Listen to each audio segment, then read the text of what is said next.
Hello दोस्तों, welcome to my channel invest with Keshav. आज की इस वीडियो में हम बात करने वाले हैं इंडसइंड बैंक के बारे में। तो जैसा आपको पता है कि इंडसइंड बैंक में पिछले एक डेढ़ हफ्ते के अंदर काफी ज्यादा न्यूज फ्लो चल रहा है और स्टॉक प्राइस के अंदर भी हमें काफी ज्यादा गिरावट देखने को मिली है। जहां इंडसइंड बैंक का एक टाइम पे मार्केट कैप एक दिन में 20,000 करोड़ से भी ज्यादा का साफ हो गया, जिसकी वजह से आज की डेट स्टॉक काफी हैमर हो रहा है। तो इस वीडियो में हम डिटेल में चर्चा करने वाले हैं क्या हो रहा है स्टॉक्स के साथ और किस तरीके की न्यूज चल रही है और आगे क्या तरीके का सिनेरियो लग रहा है, और जब ऐसा होता है तो क्या कोई यस बैंक जैसा सिनेरियो भी इस बैंक के साथ हो सकता है। पूरी डिटेल में चर्चा करने वाला हूं इस वीडियो में, तो वीडियो को अंत तक जरूर देखें, चैनल को जरूर सब्सक्राइब कर लें ताकि आपको इस तरीके के अपडेट्स टाइमली मिलते रहें। चलिए दोस्तों, वीडियो को स्टार्ट करते हैं सबसे पहले। और इंडसइंड बैंक का अगर आपसे मैं आज बात करूं तो बेसिकली इंडसइंड बैंक का अगर आप देखोगे तो पिछले एक डेढ़ हफ्ते में हमें काफी ज्यादा स्टॉक के अंदर फॉल देखने को मिला है। और जो न्यूज बेसिकली हमारे सामने आ रही है कि बेसिकली जो इंडसइंड बैंक का जो डेरिवेटिव पोर्टफोलियो है उसकी वजह से अगर आप देखोगे कि इसके अंदर जो एक लॉस खड़ा हो गया है, बेसिकली ऐसा मैनेजमेंट ने बोला है कि जो इनके पोजीशंस थे डेरिवेटिव्स के अंदर बेसिकली, अगर मैं थोड़ा सा डिटेल में इसके अंदर जाऊं तो बेसिकली जब कोई भी बैंक डेरिवेटिव में अपने पोजीशंस बनाता है, बेसिकली करेंसी डेरिवेटिव्स में ये लोग काम करते हैं। जो लोग कस्टमर वहां पे एफसीआर डिपॉजिट्स और वो सारी चीजें करते हैं, उसको बेसिकली हेज करने के लिए, अपने रिस्क को हेज करने के लिए बैंक अक्सर इस तरीके की जो पोजीशंस होते हैं वो बनाते हैं। बट कहीं ना कहीं उसके अंदर कुछ ना कुछ खामियां पाई गई हैं रिपोर्टिंग के अंदर, और जिसकी वजह से बैंक का ऐसा अनुमान है कि कहीं ना कहीं 2.3% of their net worth will go as loss. तो अगर आप देखोगे बेसिकली इंडसइंड बैंक का आज की डेट में नेटवर्थ तो कुछ 65,000 करोड़ के आसपास का नेटवर्थ है। तो उसका 2.3% अगर मैं निकालता हूं तो कुछ 1500 करोड़ रुपए के आसपास आएगा। तो इतना लॉस होने की संभावना लग रही है, ऐसा मैनेजमेंट ने बोला है कि 1500 करोड़ रुपए का आसपास हमें लॉस हो सकता है। और इसके लिए कि इन्होंने एक्सटर्नल ऑडिटर भी अभी अपॉइंट कर दिया है, जो इनका इंटरनल सर्वे था जिसमें इन्होंने पूरा एनालिसिस करी है। उसके बाद अब इन्होंने बेसिकली एक एक्सटर्नल बॉडी भी अपॉइंट करी है टू असेस द लॉस। और आरबीआई का भी अभी हमारे सामने एक बेसिकली कम्युनिकेशन आया है कि जो भी डिपॉजिटर है उनको डरने की जरूरत नहीं है। Bank as a financially sound है, और ये जो भी चीज हुई है वो बेसिकली वन टाइम एक इशू है, जो जिसमें रिपोर्टिंग का इशू है। ये सारी चीजें आरबीआई ने भी बोली हैं।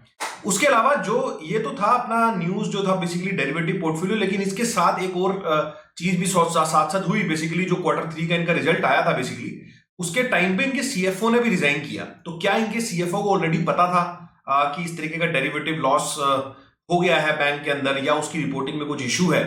तो क्या इस वजह से वो रिजाइन हुआ था? ये तो हमें आने वाले टाइम में पता चलेगा, लेकिन आपसे कुछ डेटा शेयर करता हूं इंडसइंड बैंक का, और एक बार स्टॉक प्राइस पे भी हम चलते हैं कि किस तरीके की चीजें बन रही हैं। तो एक बार हम स्क्रीन के ऊपर चलते हैं, मैं बाकी बात आपसे वहां पर करता हूं। तो आप देखोगे बेसिकली ये मैंने इंडसइंड बैंक को ओपन किया हुआ है। तो आप देखोगे तो अभी जो बैंक का मार्केट कैप है एज ऑफ नाउ, जब मैं वीडियो बना रहा हूं, तो ये है 54,000 करोड़, और करंट मार्केट प्राइस चल रहा है अभी 694। तो अभी जो अगर हम देखें तो इसका बेसिकली अगर आप बुक वैल्यू देखोगे तो 836। तो करंटली जो इंडसइंड बैंक का जो बुक वैल्यू है उससे नीचे ट्रेड कर रहा है इंडसइंड बैंक का करंट शेयर। तो ये एक बड़ी बात है कि इंडसइंड बैंक इतने टाइम परफॉर्म करने के बाद भी, परफॉर्मेंस तो नहीं बोलेंगे बट कहीं ना कहीं अपनी बुक वैल्यू के तो ऊपर ही चल रहा था अब तक, लेकिन अब ये बुक वैल्यू के भी नीचे आ गया है। उसके अलावा मैं एक और चीज आपसे शेयर करता हूं। अगर आप देखोगे यहाँ पे तो इंडसइंड बैंक का आप देखोगे तो बेसिकली यहाँ पे हम इसका देखते हैं। ये जो आप देखोगे बेसिकली अगर आप यहाँ पे देखते हो इनके जो प्रॉफिट्स आते हैं बेसिकली क्वार्टर इन क्वार्टर, वो आप देखोगे लगभग 1400 करोड़, 1300 करोड़, 2150 करोड़, 2300 करोड़। तो क्वार्टर ऑन क्वार्टर का जो इनका प्रॉफिट है बेसिकली, वो कहीं ना कहीं अगर मैं देखता हूं तो बेसिकली कहीं ना कहीं इतना ही रेंज में है, मतलब 1500 करोड़ रुपए के आसपास ही है। और जो लॉस ये लोग बता रहे हैं वो भी बेसिकली इतना ही है कि मतलब 2.3 ऑफ देयर नेटवर्थ अगर मैं कैलकुलेट करूंगा वो भी 1500 करोड़ के आसपास आता है। तो मतलब लगभग एक क्वार्टर का अगर आप प्रॉफिट होगा वो कहीं ना कहीं जीरो हो सकता है, अगर ये नेक्स्ट क्वार्टर में इसको वो करना ही पड़ेगा इनको, उसको मतलब एडजस्ट करना ही पड़ेगा, बैलेंस शीट्स में दिखाना ही पड़ेगा। तो अगर वो उसको बैलेंस शीट में दिखाएंगे तो इस क्वार्टर का जो कमिंग क्वार्टर है Q4, तो उसके अंदर आप देखोगे तो बेसिकली हो सकता है कि अगले क्वार्टर का जो जब रिजल्ट आए तो हमें यहाँ पर जीरो प्रॉफिट हमें देखने को मिले इंडसइंड बैंक के अंदर। ऐसा होने की संभावना बहुत ज्यादा है। उसके अलावा अगर आप देखोगे तो बेसिकली इनका जो नेटवर्थ है, तो net worth is more consistent of reserve, तो मोस्टली रिजर्व ही होते हैं उसके अंदर।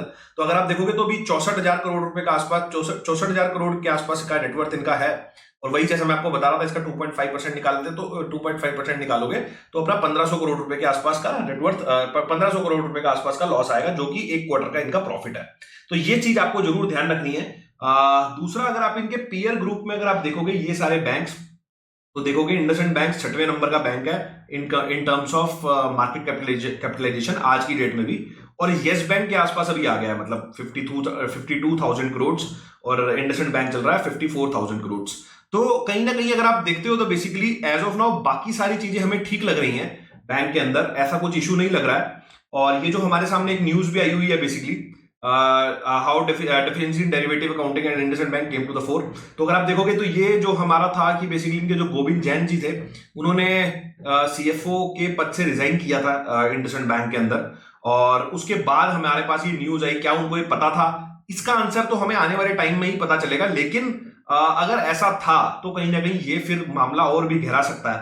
लेकिन अभी एज ऑफ नाउ जितनी चीजें हमारे जो डेटा हमारे सामने है, उससे यही समझ में आता है कि ये कोई वन टाइम अफेयर है और ये एक मिस्टेक हुई है बैंक से बेसिकली। कहीं ना कहीं इसको इन सारे जो लॉसेस थे बेसिकली उनको रिपोर्टिंग में, बट एज ऑफ नाउ कोई फ्रॉड या ऐसा कुछ होने की संभावना अभी तो नहीं दिख रही है। तो अगर आप देखोगे बेसिकली कि इनके जो बेसिकली एमडी है, उन्होंने भी यही बोला है कि इनके जो ये बेसिकली ये जो रिपोर्टिंग इशू है इनका हमारे सीएफओ से कोई लेना देना नहीं है। और बेसिकली इन्होंने यही बोला था, timing and the condition of the exit spark some doubts, he added, but Jan exit interview with the RBI happened in the subsequent week of the tendering the resignation of the bank। तो ये जो है ये इसको अभी मना कर रहे हैं बेसिकली कि इनके जो सीएफओ हैं बेसिकली उनका इससे कोई लेना देना नहीं है, वो अपनी मर्जी से ही बैंक को छोड़ के गए हैं। और जैसा मैं आपको बता रहा था एक चीज यहाँ पर, the bank is also in parallel appointed a reputed external agency to independently review and validate the external findings. जो इन्होंने अभी इनको फाइंडिंग्स मिली है उसके लिए इन्होंने अपॉइंट भी किया है एक्सटर्नल एजेंसीज को। तो वो भी हमें देखना पड़ेगा कि किस तरीके की चीजें आने वाले टाइम में देखने को मिलती हैं। उसके बाद अगर आप देखोगे बेसिकली इनका स्टॉक का प्राइस देखते हो तो बेसिकली, तो ये इंडसइंड बैंक का अगर आप स्टॉक का प्राइस देखोगे तो कोविड से पहले 2018 के अंदर इसने 1990 रुपए का हाई लगाया था, और आज तक मतलब अभी हम 2025 के अंदर आ गए हैं, आज तक ये हाई क्लियर नहीं हुआ था। दूसरा मेरा कहने का मतलब यहां पर ये है कि ये न्यूज शायद अभी आई है, लेकिन आप देखो स्टॉक में अंडर परफॉर्मेंस कब से चल रही है। आप देखो कि ये हाई भी अभी तक, जहां तक निफ्टी, जहां से अगर आप देखोगे 7,500, जहां जब ये लो लगा था तो निफ्टी 7,500 के ऊपर था, और वहां से बेसिकली जो इंडसइंड बैंक है उसने आज तक अपना कोविड से पहले का आज तक हाई नहीं ब्रेक किया। ये इटसेल्फ शो करता है कि बैंक के प्राइस के अंदर कोई स्ट्रेंथ नहीं है। और जब आप इस तरीके की चीजें देखते हो कि कहीं ना कहीं जो प्राइस होता है, जैसे हम भी अपनी लैंग्वेज में बोलते हैं कि बेसिकली जो प्राइस है वही भगवान होता है, तो यहाँ पे जो प्राइस है इंडसइंड बैंक का, ये न्यूज शायद हमारे सामने अभी आई है, इस तरीके की न्यूज अभी आ रही है, लेकिन प्राइस तो बहुत पहले से परफॉर्म नहीं कर रहा। क्या रीजन है कि प्राइस पहले से परफॉर्म नहीं कर रहा और प्राइस ऊपर गया ही नहीं, कि आज तक हमारा जो प्राइस है बेसिकली उसने अपना कोविड का पहले वाला हाई नहीं ब्रेक किया?